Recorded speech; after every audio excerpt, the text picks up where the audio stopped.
Late for our meeting.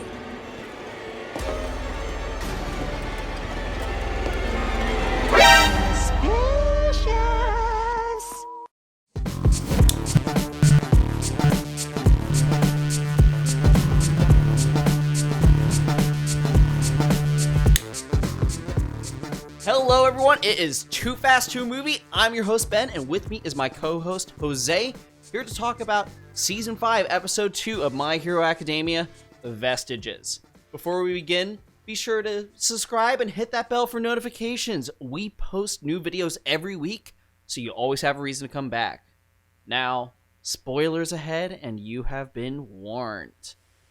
Okay, so first things first, we did not cover the first episode of this season last time because, it was mostly filler, but there were like a couple little nitbits. Jose, how are you feeling about just the way that the show started before we hit this episode in the first place? I think it wanted to start with a little bit of action, even though it was kind of like a training sequence in a way. It was kind of, I guess, to kick the door down and be like, we're back, in my opinion. Yeah, no, they definitely came in with, I was expecting it to be way less engaging when they announced that the first episode was actually going to be more of an episode 0, because all announcements that were had was that this was going to be a recap episode, and that episode, it did not feel like a recap at all. It actually felt rather entertaining, and it just felt like a good way for us to remember all these characters. Right.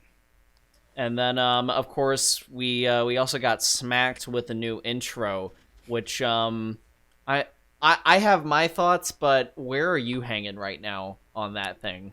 I mean, I've enjoyed the intros. As to me, it's gotten like a nice upward. What's the word? Upward Momentum. Yeah, something like that. Yeah. And this one is I guess showcasing what we're to expect in the first season. I mean, first half of the season. First half. Yeah, I'm still very. I'm always kind of scratching my head at like a lot of anime choices as far as breaking up the season in two, because I feel like we haven't gotten a complete list on how many episodes we're going to have this season yet, but it does seem like it's going to be the normal 24-ish. Probably a 12 and 12 split, but we have started seeing other animes do a little bit more than a 12 and 12. Right. I'm personally, and let us know in the comments if you agree with this, I'm not the biggest fan. I'm feeling a little bit more like this is going to... It didn't showcase enough conflict. For me, it felt like everything was going to be kind of contained within the students. Now, unless we find out that one of these students is a League of Villains spy, which has been hinted to in the past. I'm just not as hype as I want to be for this, but we'll talk about that later, because I think that there's a nice thing around the end of this episode to dive in a little bit more on that. Okay, on that note, I think we've touched up enough on last episode. Let's get into this one. So, the episode begins immediately after the events of Season 4, with Endeavor gravely injured after his fight with the Nomu. Dabi is beginning his next assault. He claims that he just wants to talk and retrieve the Nomu, but before he can make his next move, he's interrupted by pro hero Rumi, aka Rabbit Hero Mirako. Dabi escapes with the help of Ujiko, but not before telling Endeavor, "Don't die." Later, we pick up with Hawks meeting with Dabi and discover that his recent incident with the Nomu is orchestrated by the number 2 hero and the member of the League of Villains. This was done with the intent of testing the new Nomu. However, Dabi blindsided Hawks with the attack being in the middle of a city instead of a harmless location that they discussed earlier, and Hawks did not inform Dabi that he intended to use an Endeavor as the test subject. It is later revealed to us that Hawks is actually working for the government as a spy to gather intel on the League. They tell him that he is the perfect person to act as a spy because he is focused not on fame and prestige, but his long-term goal. So already, just first section of this episode, we have a lot to unpack here. Yeah, it's it goes right into it, really. Yeah, I'm kind of feeling a little like I don't know how we should really progress on this one, because I have a lot of questions about Hawks at this point, and also just the entire Dabi comment towards Endeavor is just rang all sorts of bells, I think, for everyone in the audience on this one. But I guess like the real crux of this in the beginning is definitely Dabi and Hawks. So immediately in that sort of section, we can see that there is this lack of trust between the two, which, I mean, as we learned only a scene later, is pretty rightly deserved, as it does seem that Hawks is going in as a spy. However, it seems that their understanding of why Hawks would be a sympathizer for the League is something that we haven't necessarily seen yet as an audience. Yeah, it's really kind of hard to say, because like I think Hawks is probably one of the least expected people that we would see, not just interacting with the League, but really kind of just not being dealt with, but like just very close in contact with them. Yeah, it's definitely, when they did that reveal at the end of, it was like the one piece of plot we got the entire bit of the first episode of this season, was just that he was going to be having a conversation with Dabi in the sort of League warehouse that we've seen beforehand, where they'll meet up with someone from outside of their organization. And at this point, the League is still kind of they're being taken more seriously, but they still haven't really had many strong plays other than the freeing of All For One, which then resulted in, I believe, All For One's... Am I remembering this right? Is All For One escaped right now, or did they put him back in jail? Because I feel like they put him back... Yeah, they put him back in jail. I can never... One of my issues with My Hero Academia is there is this sort of lack of consequence sometimes, which I'm really hoping that this is the season where the ball is going to drop and something else could happen. And from what we've seen already, the story's kind of been moving on that darker tone. A piece that you brought up when we were talking about this was there's some connection there to the second movie, which admittedly the movies are a little bit out of universe, but I do want to pick your brain on that for a little bit. Right, okay. So I'll mostly talk about it in the beginning of the movie, because that's where we mostly see it. The League of Villains, mostly Dabi and Mr. Compress, are transporting a unit, and we see Endeavor take the charge to I guess lead the assault on it, because they're like in a vehicle transporting it. And we find out that Dabi and Compress, and I think Splitter is his name, the lizard one, they're copies from Twice, and the unit actually escapes. And then we see Hawk show up right by the crashed vehicle, with Endeavor coming by real quick, wondering why Hawks is there. So this episode ties in pretty well with that, because we know Hawks, well, we find out now that Hawks is dealing with the League of Villains almost directly. And I guess that he kind of still has some kind of partnership with Endeavor in a way. Something like that. I do have another question for you, actually, on the timeline of this, because Hawks got his debut in the anime just at the end of last season. The second movie, did that come out at the end of the last season? Or was that... It came out a little bit before the end. I think it was right before Gentle Criminal. Interesting. So if that's the case, then then he got his debut in the movie prior, so there's a little bit of foreshadowing there. I wonder if there's other pieces that can actually be taken, because we have seen this in the past when we do have these sort of out-of-universe movies that they will still make character-informed decisions based off of things that are happening in canon.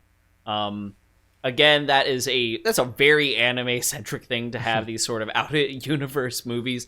I'm really hoping that My Hero and some of these other films are going to take a note from Demon Slayer and start actually adapting entire arcs or actual important pieces of their story into the movies instead. Because I don't know, for me that would just make a better viewing experience. Another piece that is getting a little... It just rose a lot of flags, and it has made me trust Hawks actually less after this entire thing, is the mention of his very long-term goal. Now, Hawks is a very new character, and we're going to be learning a lot from him, but we do know that from a very young age, he was a talented, really talented with his quirk at the very least, and had saved a couple people and then told that he needed to become a hero. What are your thoughts on this besides just interesting?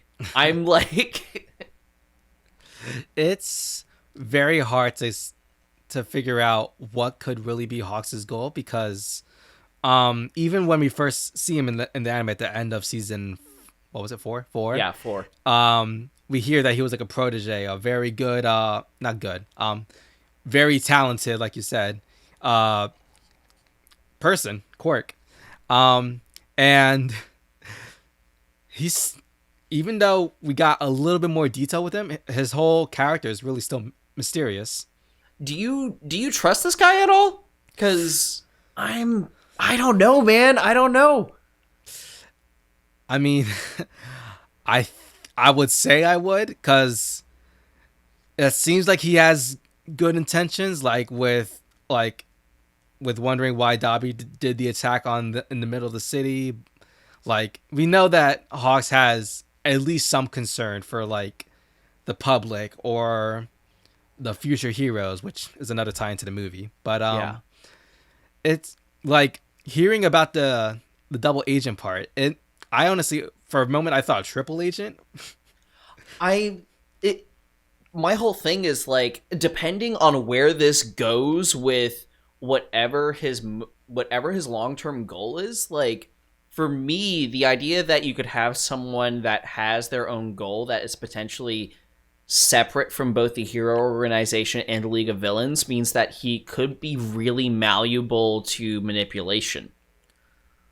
Yeah, and also it kind of, to point out, we know that the government does know at least his goal, because they're the ones that bring it up. Yeah, I'm just worried about like what this could turn into, because I'm sorry, but we already know that the government in My Hero Academia is super inept at their job.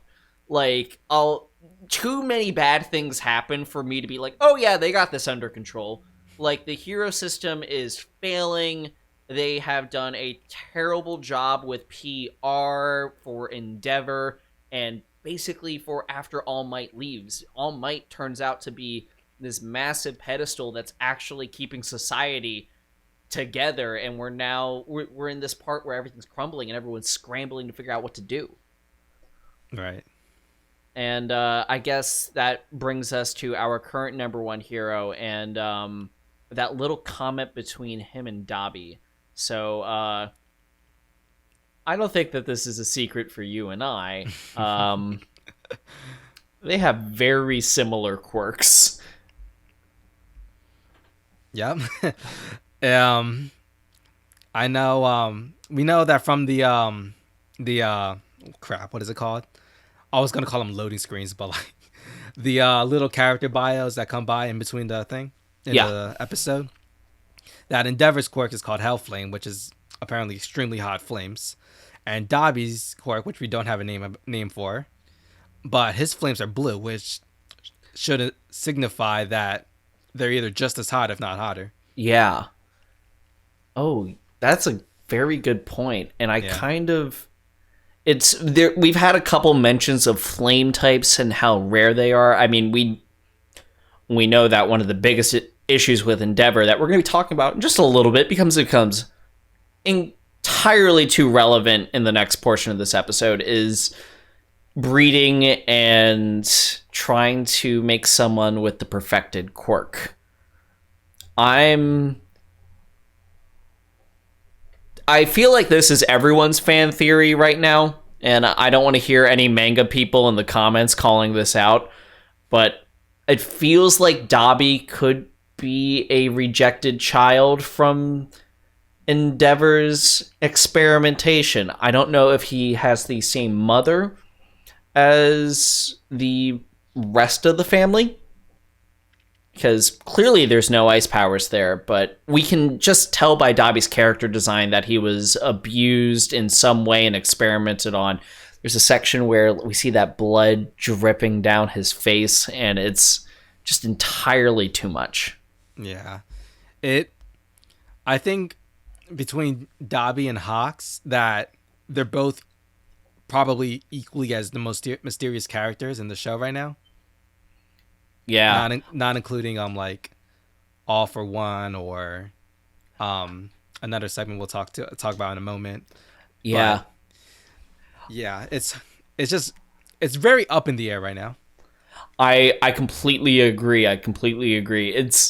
I'm not gonna lie. All for One is always gonna have this mustache twirly villain thing for me, but Dabi seems way more complex. And when the show chooses to have a complex a complex antagonist, it does it very well. So speaking of complex antagonist, we're gonna move on to the next one. After his recovery, Endeavor returns home with a brand new scar to celebrate with his family for his new role as the #1 hero. Fuyumi accepts her father back with open arms and tries her best to convince her siblings to celebrate their father. However, Natsuo bursts out saying, "I don't think I can do this." When Endeavor tries to stop him, he shouts at his father and berates him for separating Shoto from the rest of his kin and the abuse he put his family through. As the rest of the family sits in silence, a newsreel plays showing the lack of confidence people have in their new #1 hero, but not before a child is shown shouting that Endeavor is risking his life for our sakes, and the tone changes to that of celebration. Shoto acknowledges his father's achievement, but says that he still can't forgive him for what he did to his mother. However, he wants to see where things go from here. Endeavor leaves his children and thinks to himself that he must atone and guarantee their future. Big bit on that. Yeah. It really like shows the conflict that Endeavor has with his family because of Natsuo and Fuyumi, how they're not really important to Endeavor and pretty much, and not even the mom as well. Yeah, I mean, there's a lot to say about just the way that he treats his wife and exactly what has happened to her because of that. But it's, again, we've said it twice on the podcast. We wanted to wait for this moment, but this man is very guilty of like child abuse, and his wife was selected straight up for like breeding purposes and making like a super powered child. This is someone that has always been like super power greedy, and I feel like one of the things that we're grappling with this and just like how much can he actually be redeemed. Yes, because Endeavor, as powerful and as good of a hero as he is, he's as a person, he's like wasn't exactly. Yeah. And like I think they called it earlier in the show quirk marriage or something like that, which is how the mom and Endeavor ended up as husband and wife. Still fucked up. Still fucked up. Not we. Let's just call it what it is. It's breeding, people. Yeah, it's human breeding, which I think is like quirk breeding. I harp on the show all the time for the fact that it does have conflict and it does have repercussions, but the issue is that I always feel like it's a super sugar-coated version of what it could be. Like, this show has always felt like an X-Men sort of like utopia universe where shit, at least in Japan, just hasn't gone as terribly as it reasonably should when you consider all the societal issues that would happen from the power imbalances of quirks. But I feel like the Todorokis are like this living example of like one of the worst things that can happen to a family. And just, for me, it's just seeing it like these two characters that we have spent zero time with, just with one of them with absolute hate and the other one with just so eager to forgive. It adds such a new complex layer to everything. Right.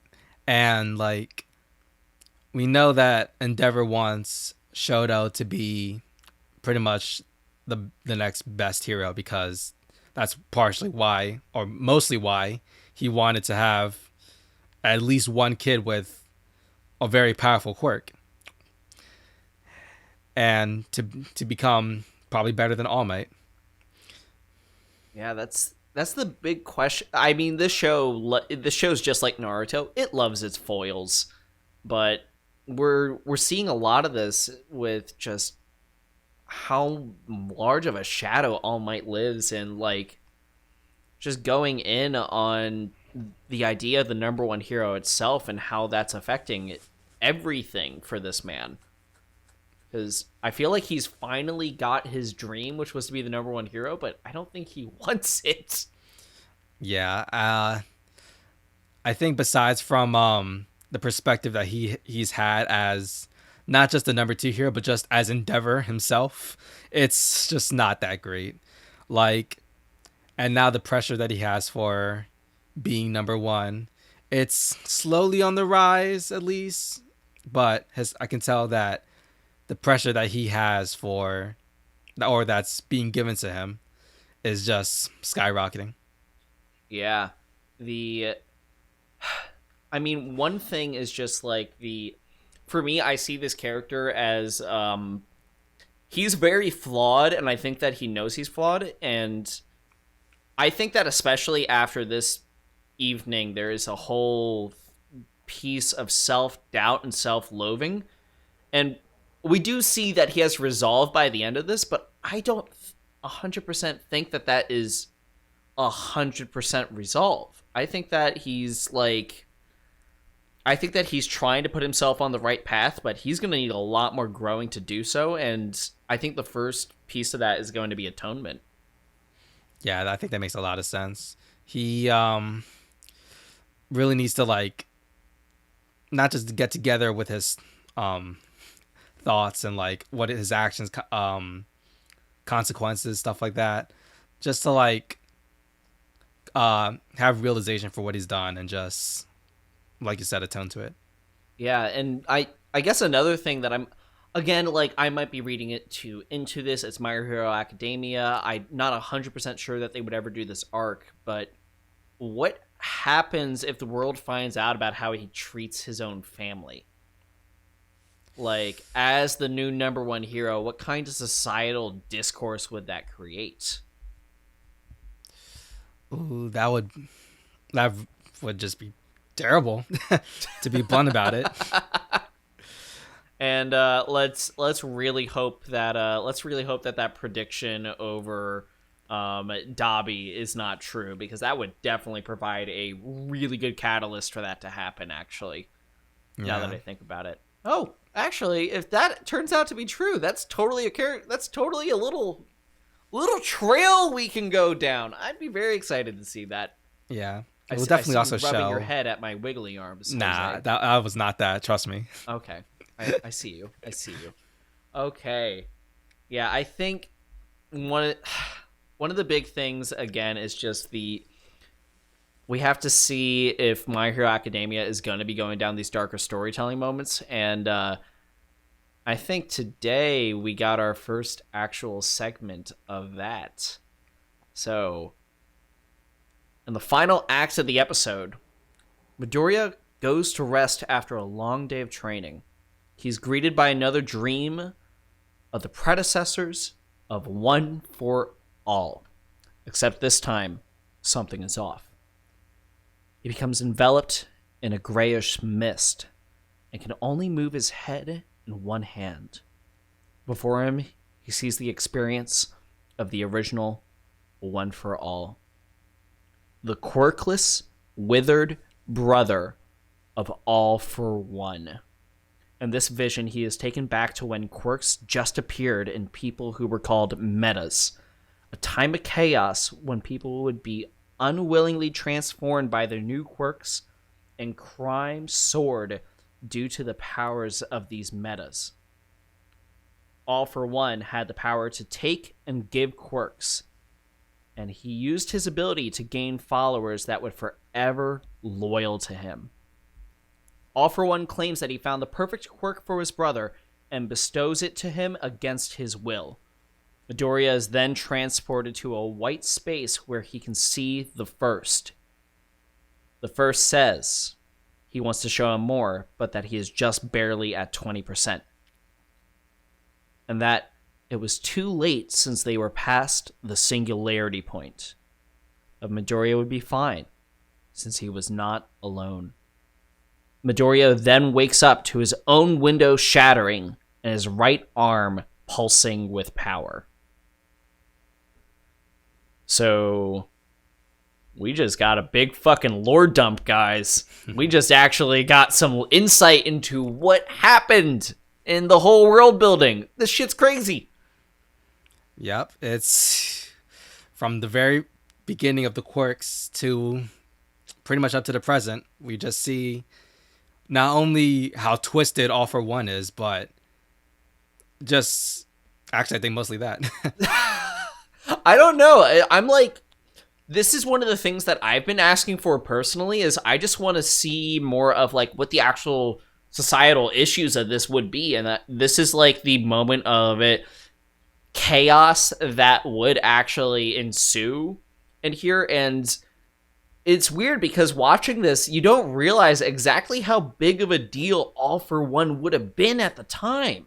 Because this is, if you didn't want a quirk, this was the one person who could get rid of a quirk. If you really wanted a quirk, this was the one person who could give you a quirk. It makes sense why he was able to build such a vast criminal organization and why he became such a fierce legend and kind of almost at the urban myth level by the time that this story is taking place. Yeah, that's for sure. Oh, it also, like, I already said that how this shows how twisted All for One is, but at the same time, it also shows pretty much how smart and devious he is, because his plan was right there from the beginning. I'm not gonna lie. This vision unsettled the hell out of me.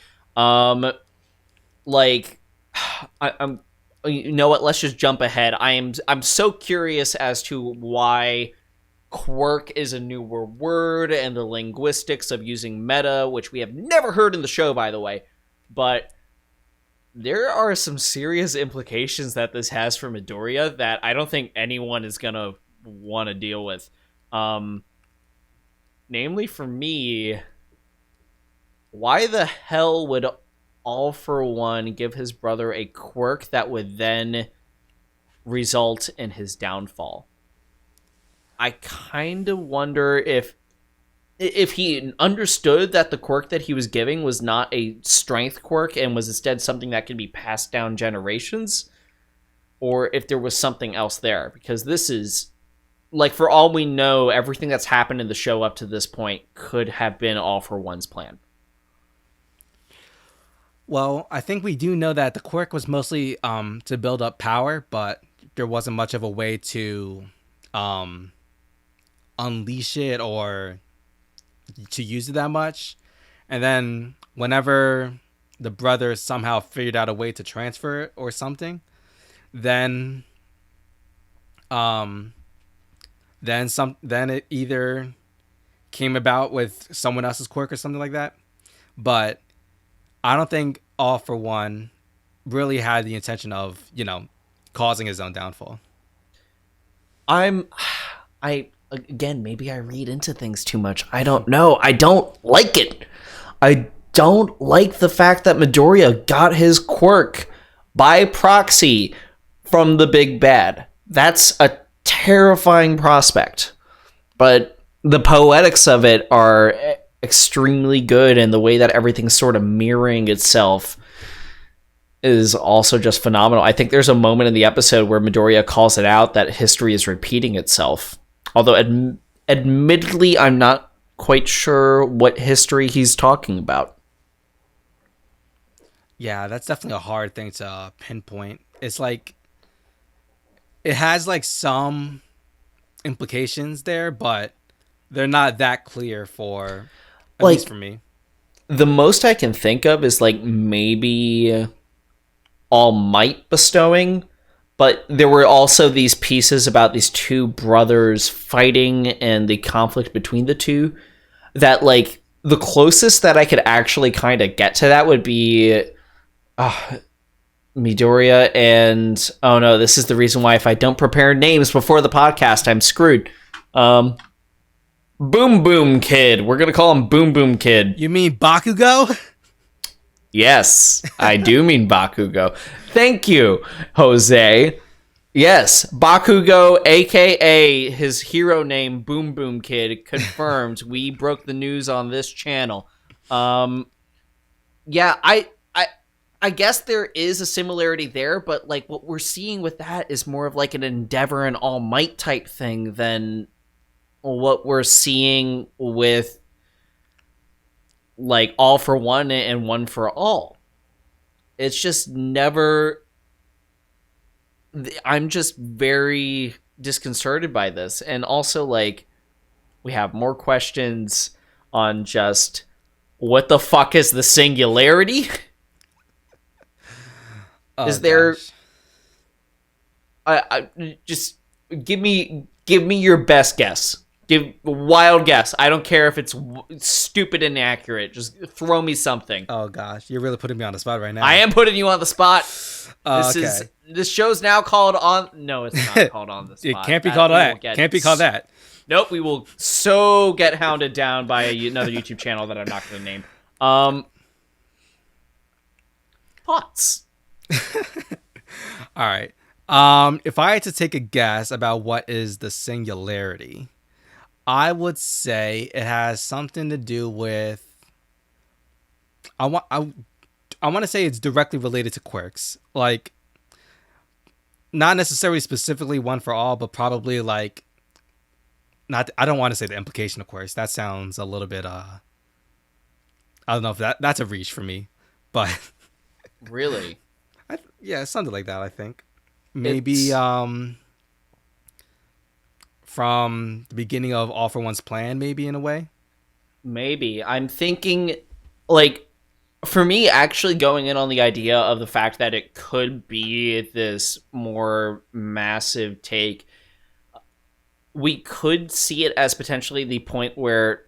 I don't think it's, like, the point where quirks were created. I think that...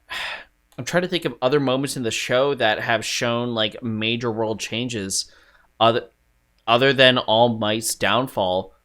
It could be that the singularity is something as simple as the point where the powers have completely transferred from All Might to Midoriya.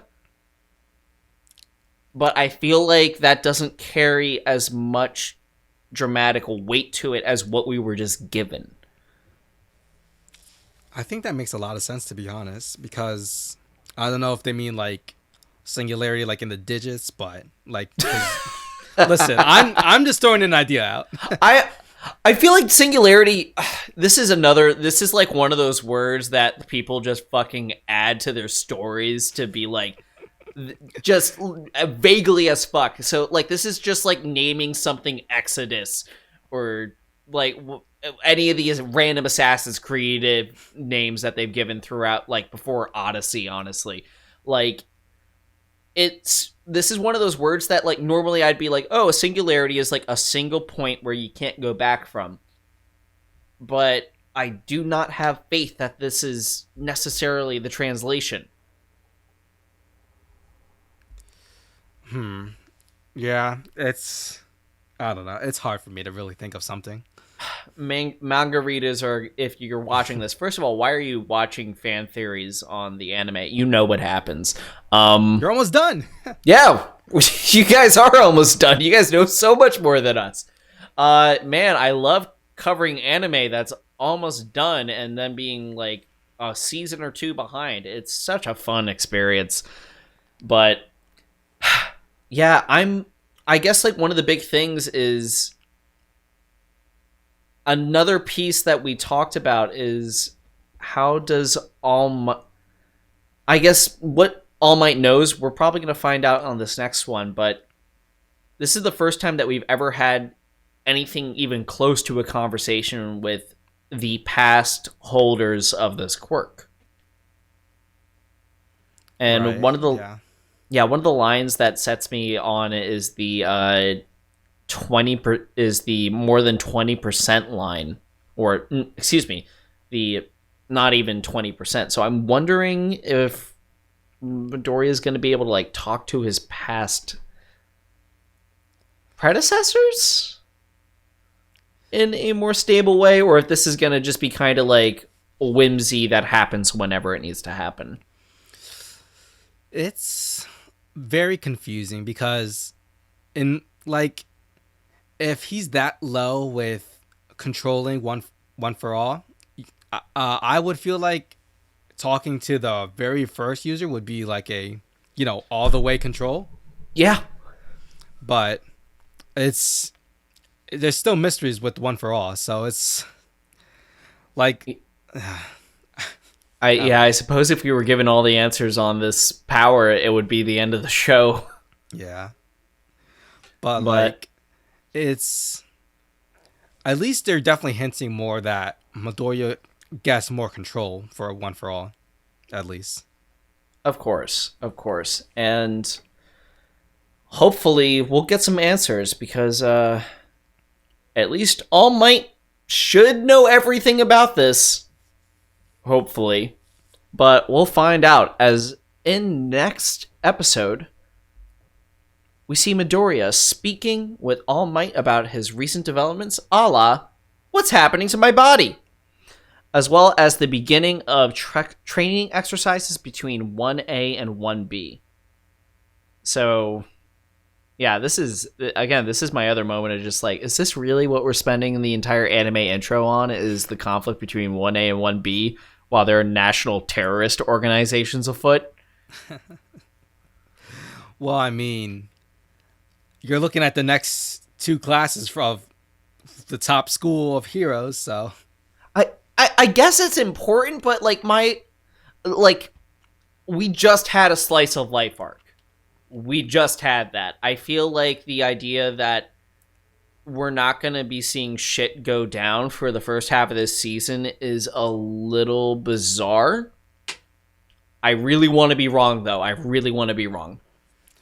Yeah, I mean, I'm glad we get to see more 1B just because we only know like 5 people, maybe. Maybe, honestly, I was gonna say like 3. It's it's really not there. Yeah, we know the guy with the Monoma, Kendo, Tetsu. I was just gonna say, we know the guy that yells a lot and like is unnecessarily confrontational. Yeah, and we know the creepy goth dude, and then the girl. Yeah, that's how I'm classifying them, because they really have not given us much in the show yet. So, yeah, we get time with 1B. I'll take it. We'll see. I'm really hoping that we get to at least find out who the spy is, because that's what I want right now. Did you this is kind of just to backtrack a little bit, because this was a funny moment. The writer for My Hero, he actually forgot about the spy plotline. Are you serious? I'm serious, yep. What? We have all been like, when are we going to find out who the spy is? Who's the spy? Is it the invisible girl? Is it someone in 1B? Is it the... We had one scare last season with Aoyama. Aoyama, yeah. We had one scare with him. We all thought that he was going to be it. And then it just turned out that he was kind of creeping on Midoriya. I do not like that character. I've never liked that character. But yeah, I guess the creator's slowly putting it back in the timeline now. Guys, word of advice: if you're gonna write a story, plan it out, please. Just if you pick up it's not an RPG campaign. You can't just like start a storyline and then fucking forget about it. You have to put your pieces back together. Otherwise, you'll end up like Game of Thrones. And on that, people, be sure to like, comment, and subscribe if you made it this far, and ring the bell for notifications. We are currently also covering Invincible on this show and Falcon and the Winter Soldier. That is with our other friends on this channel. We got other very, very good teams on here. And feel free, we got another podcast where we are covering a bunch of sequels called The Return of the Movie. I believe we just did the Godzilla versus Kong stuff, and we did all the Godzilla versus Kong. It was really fun. Also, just don't watch King of Monsters. Spoilers for one of those podcasts. Don't watch it. You don't need it. And we also have a bunch of other shows, including things in the comedy world as well as the commentary world, if you want to get a little bit of your media plus some funnies. So, come by, please check that out. And hey, it's Too Fast, 2MOVIE.